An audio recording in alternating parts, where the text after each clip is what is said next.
Actually, it's interesting. Sounds rather sort of bizarre, but I did go to Diana's coffin the day after I'd written it.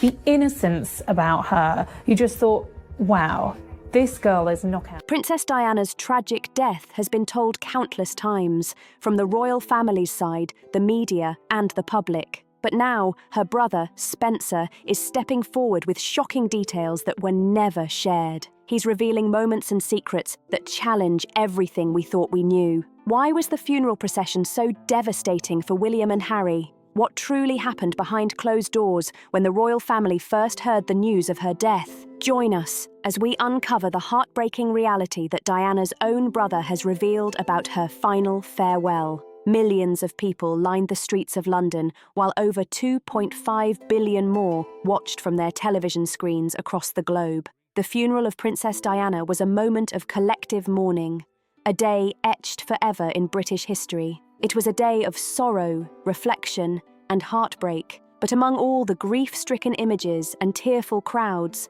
one scene stood out more than any other. Two young boys, Prince William and Prince Harry, walking solemnly behind their mother's coffin. The sight was utterly heart-wrenching. William, only 15, and Harry, just 12, marched with quiet, somber faces as the crowd around them wept openly. The heavy weight of grief, duty, and royal expectation pressed down on them with every step they took, creating an image that would haunt their childhoods and leave scars that lingered for decades. What most people didn't know at the time was that this heart-wrenching scene was never truly their choice. The person who fought against it the hardest was none other than their uncle Charles Spencer. What you are about to hear is deeply emotional and heartbreaking, so keep watching as we reveal the untold story behind that fateful day. Charles Spencer, Diana's younger brother, had grown up alongside her, sharing in her joys and enduring her struggles. He was one of the few people who truly understood the pain and pressure she had endured within the confines of the royal family. When the burial committee informed Spencer that Diana's sons would walk in the funeral procession, his reaction was immediate, firm, and unyielding. "Never," he said. Spencer later explained that he had been in conversation with a Buckingham Palace courtier discussing the meticulous arrangements for the funeral when the plan was casually mentioned to him. The mere idea of two young boys, raw with grief, being paraded in front of the world seemed utterly unthinkable. Spencer refused outright. He was adamant that his sister would never have wanted such a thing for her children. He argued passionately, insisting that it was cruel, unnecessary, and profoundly unnatural to make children march behind their mother's coffin while cameras scrutinized every expression of pain on their young faces. But his protests were met with cold resistance. The response from the palace was blunt and unyielding. "It has been decided." Spencer did not back down easily. He pushed harder, argued fiercely, and demanded that the plan be reconsidered. He highlighted the emotional toll it would take on William and Harry, emphasizing that no child should bear such a public burden of grief. Yet, his concerns seemed to fall on deaf ears, and then came a statement that temporarily changed his approach. At some point during the discussion, Spencer was told that William and Harry wanted to take part in the procession. The claim shocked him. If this truly was their decision, he reasoned, then he would not interfere. He would not force them into something against their will, something that could scar them even more deeply. Reluctantly, Spencer let the matter go, believing that his nephews had been given a choice. But the truth, which only emerged many years later, told a much harsher story. Prince Harry admitted that neither he nor William had actually been given any choice at all. They had simply been told what to do, instructed without discussion, and the heartbreaking image that stunned the world was the result of a decision made entirely without their consent. What could a 12-year-old Harry do? He had no power to refuse. He simply followed orders. Charles Spencer, who had believed he was honoring the boy's wishes, later realized he had been misled. He had unknowingly stepped aside for something he never would have allowed had he known the full truth. The weight of that realization haunted him for years. The morning of the funeral was heavy with sorrow. London's streets were packed with grieving faces, people holding flowers, handwritten notes, and photographs of the princess they loved so deeply. The air felt different that day, thick with grief, shock, and disbelief. Then, the procession began. Charles Spencer walked beside Prince Charles, Prince Philip, and the two young boys. Cameras zoomed in relentlessly on William and Harry. Their faces were pale, their eyes cast downward, every step they took dissected by the world, every movement analysed. To the public, they appeared brave, dignified, even heroic. But Spencer saw something different. He saw two children crushed under a burden they should never have been forced to bear. The walk from Kensington Palace to Westminster Abbey felt endless, filled with the muffled sound of sobs from the crowd. Yet the boys never broke. They held themselves together, not allowing a single tear to fall in public. Harry would later describe the experience as numb, as if his emotions had completely shut down. The entire day felt unreal, as though it was happening to someone else entirely. For Spencer, the pain was twofold. It wasn't just the gut-wrenching loss of his sister. It was witnessing an injustice inflicted upon his young nephews. He had lost the battle to protect them from this cruel public duty, and all he could do was walk beside them, powerless to change their path. But then came a moment that stunned the world. Spencer took the podium inside Westminster Abbey to deliver his eulogy. No one knew exactly what he would say. What followed was one of the most direct, unforgettable speeches ever delivered at a royal funeral. He didn't speak merely about Diana, he spoke for her. Spencer described his sister as the most hunted person of the modern age. He laid blame squarely on the media and the very institutions that had failed to protect her. Prince Charles showed no visible reaction, but the rest of the world heard every word Spencer spoke loud and clear. Then came the moment that would make headlines around the globe. Spencer vowed that Diana's blood family, not the Windsors, would always protect and guide William and Harry. It was a direct challenge to the authority of the royal family, a bold declaration that Diana's sons would not be left entirely in their hands. The reaction inside Westminster Abbey was astonishing. Applause. The crowd, filled with dignitaries, celebrities, and political figures, broke into spontaneous clapping, a response virtually unheard of at a royal funeral. In that instant, Spencer's words gave voice to what many already felt. Diana had been wronged, and finally, someone was speaking that truth aloud. Sadly, things would not unfold as Spencer had hoped. As powerful as his eulogy was, he would later admit that keeping his promise was impossible. William and Harry were already deeply embedded within the royal system. There was no way he could remove them from it or personally raise them as Diana might have wished. The monarchy controlled their future, and no matter how fiercely he fought, there was nothing he could do to alter it. But this was only the beginning of the story. Years later, Prince Harry would speak openly about the lasting impact that funeral had on him. He admitted that in today's world, such a thing would never be allowed to happen to grieving children. Times had changed, largely because of Diana's influence, yet back then, no one had fought hard enough to stop it. For Charles Spencer, the funeral procession remained one of the most painful moments of his life. He has never softened his stance or wavered in his view that what happened to William and Harry that day was wrong, not for the monarchy, but for the boys themselves. It was an unforgettable moment that would leave a lasting mark on Harry, eventually prompting him to question everything about the institution he had been born into. And yet, the funeral itself was only the public farewell. The days leading up to it were filled with confusion, silence, and frustration. The world mourned openly, but the royal family remained largely quiet. And that's where we turn next. The moment Charles Spencer first received the devastating phone call, how the royal family reacted behind closed doors, and the chaos that erupted in the immediate aftermath of Diana's death. Let's go back to the early hours of August 31st, 1997, a day that would forever change the world. In a tunnel in Paris, a black Mercedes carrying Princess Diana crashed while desperately trying to escape the paparazzi. The impact was brutal. The car crumpled like a tin can. Inside, Diana was still alive, but barely. News of the crash spread quickly, first as whispers, then as breaking headlines. The world didn't know it yet, but within hours, the most famous woman on the planet would be gone. And when the confirmation finally came, the words echoed around the globe. Diana, Princess of Wales, was dead. But behind the cameras and headlines, a very different kind of chaos was unfolding. Before the public even grasped what had happened miles away in South Africa, Diana's brother, Charles Spencer, was asleep when the phone rang. It was a call he would never forget. The voice on the other end was calm, but firm. Diana had been in a car accident in Paris. She was severely injured. no further details. Spencer sat upright in bed, his mind racing. An accident. He knew how relentlessly the press had hounded her, how they chased her every move. Had they pushed her too far this time? His heart pounded as he waited desperately for more news. Minutes crawled into an hour, and then came the second call. The voice was different this time. Colder, harsher. "I'm sorry, sir. She didn't make it." He knew exactly who to blame.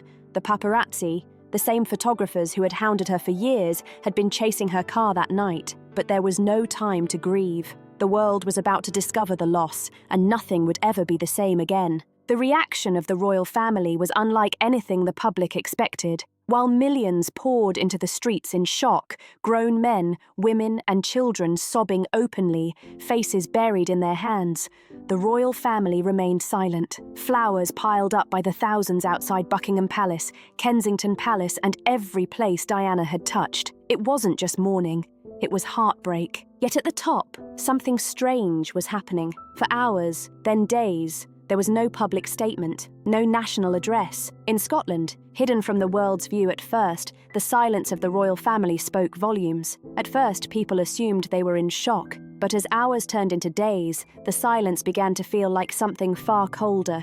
It felt like indifference. Why wasn't the Queen saying anything? Why wasn't the flag at Buckingham Palace lowered to half-mast? Why weren't Charles and the boys in London standing with the nation in grief? Anger began to rise. The newspapers, usually careful and respectful toward the monarchy, turned sharply against them.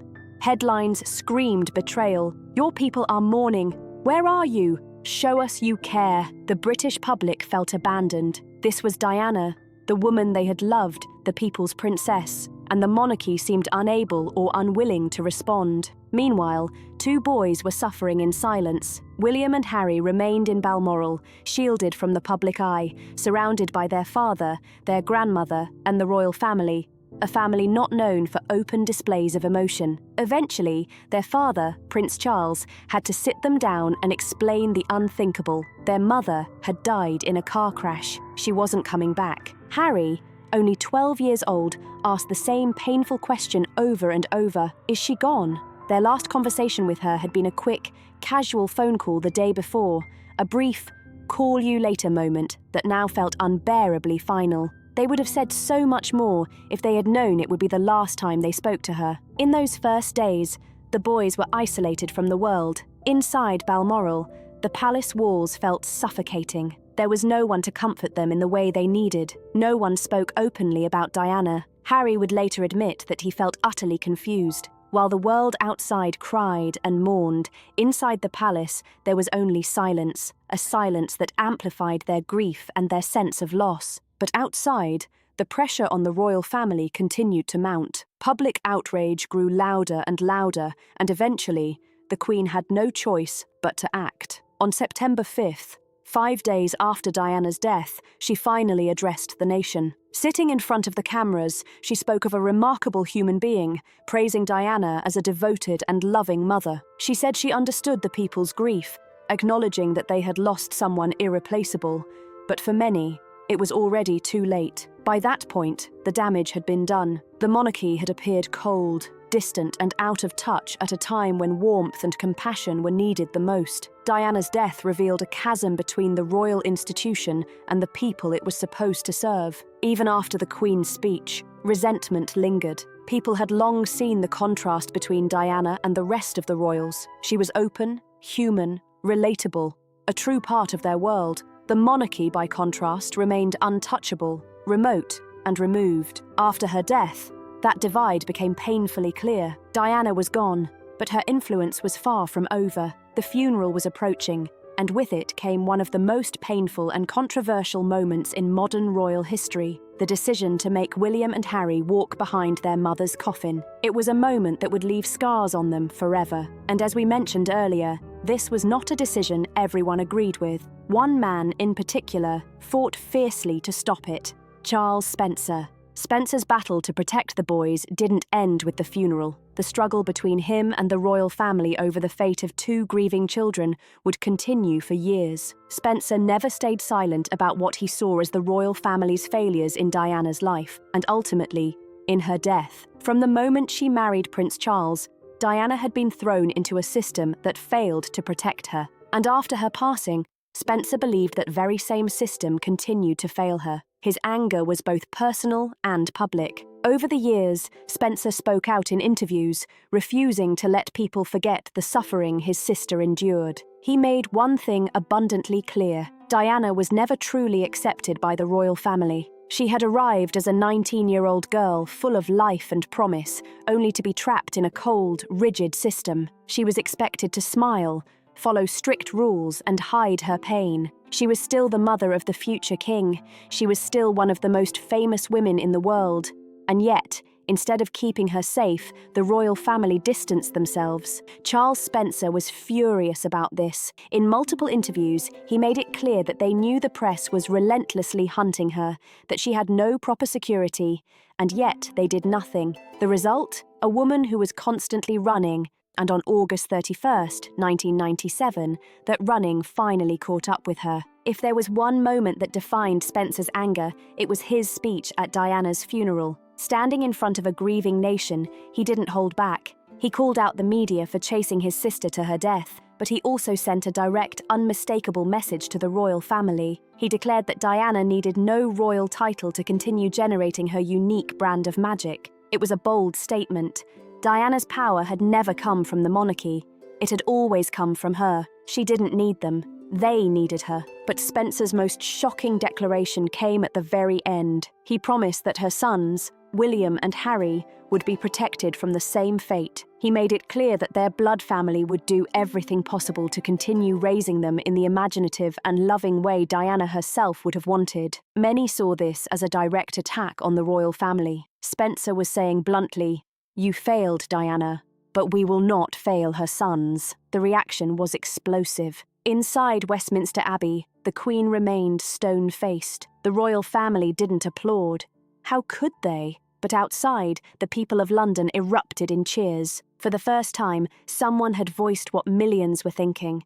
The monarchy was being called out, not in whispers, but in front of the entire world. Spencer never softened his words. In later interviews, he described the royal family's treatment of Diana as inhumane. He said she had been used when they needed her, and discarded when they didn't. Charles Spencer's account of the royal family remains one of the most honest and raw insights into Diana's life behind palace walls. He never sugarcoated the truth, never tried to make peace. For him, Diana's story wasn't just one of tragedy, it was a story of injustice, and that injustice didn't end with her death. It extended to her sons, William and Harry. Harry, in particular, would later admit that he felt the same lack of protection his mother had endured. What you are about to witness is how Harry, years later, took that fight even further, ultimately walking away from the royal family entirely. Spencer didn't just blame the institution, he called out specific people. He believed that within the palace, there were those who wanted Diana to be broken. Her popularity, the attention she drew, the way people loved her. Some couldn't stand it, and they resented the spotlight she took from the rest of the royal family. In one interview, Spencer described Diana as the most hunted person of the modern age, forced to face relentless scrutiny and harassment alone. And even after her death, Spencer believed the royal family failed her again. He was deeply frustrated by how her funeral was handled. He never agreed with the decision to make William and Harry, just 15 and 12 years old, walk behind her coffin in front of millions. He saw it as cruel, unnecessary, and profoundly unfair. Spencer fought tooth and nail against the plan. He argued with palace officials, insisting that the boys were far too young to bear such a burden. But in the end, his protests were ignored. The decision was made, and history would remember it. But once again, the royal family hadn't listened. Even now, decades later, Spencer's words still echo, a stark reminder that Diana's story didn't end with her death. It lived on through her sons, especially Harry. Charles Spencer had spent years speaking out about how the institution failed Diana, but in the end, Harry would take action. He refused to let history repeat itself, walking away from the royal system entirely. From the time he was a child, Harry had been compared to his mother. He inherited her rebellious streak, her warmth, and most of all, her deep discomfort with the royal system. He never forgot how she had been treated. He remembered the relentless press hounding her, how she was forced to struggle alone, and most painfully, how she was gone in an instant. Chased to her death by the very media she had spent years trying to escape. That trauma shaped him profoundly. In later interviews, Harry admitted that even now, every time he saw paparazzi cameras flashing, it took him back to that night in 1997. He saw history repeating itself, not just with himself, but with Meghan, his wife. He did something that shook the entire royal family. He left. Harry saw Meghan facing the same treatment his mother had endured. Negative headlines, attacks from within the palace, a lack of support. Just like Diana, Meghan was struggling under the weight of it all. Harry refused to let history repeat itself. In one of his most emotional interviews, he admitted he saw history repeating itself and felt helpless to stop it. But unlike Diana, he could escape, and so he did. In 2020, Harry and Meghan made the shocking decision to leave the royal family. They moved to the United States, cutting official ties with the institution that had defined their lives for decades. It was the boldest move any royal had made in modern history. But for Harry, it wasn't rebellion, it was survival. Even in leaving, he was following his mother's path. Diana had tried to break free in the years before she died. She had distanced herself from the monarchy, sought a new life beyond royal duties, and spoken openly about her struggles. She had been redefining what it meant to be a royal. Harry was now finishing what she had started. Charles Spencer, the man who had fought so fiercely to defend his sister's legacy, quietly supported Harry's decision. While he didn't make public statements, it was clear he understood why Harry left. After decades of criticizing the very system Harry was now rejecting, Spencer's quiet approval spoke volumes. Thank you for staying with us. Do you think Spencer could have done more to help Harry and William? Share your thoughts in the comments below. If you enjoyed this video, don't forget to like, share and subscribe to our channel, and click the next video for more jaw-dropping royal revelations.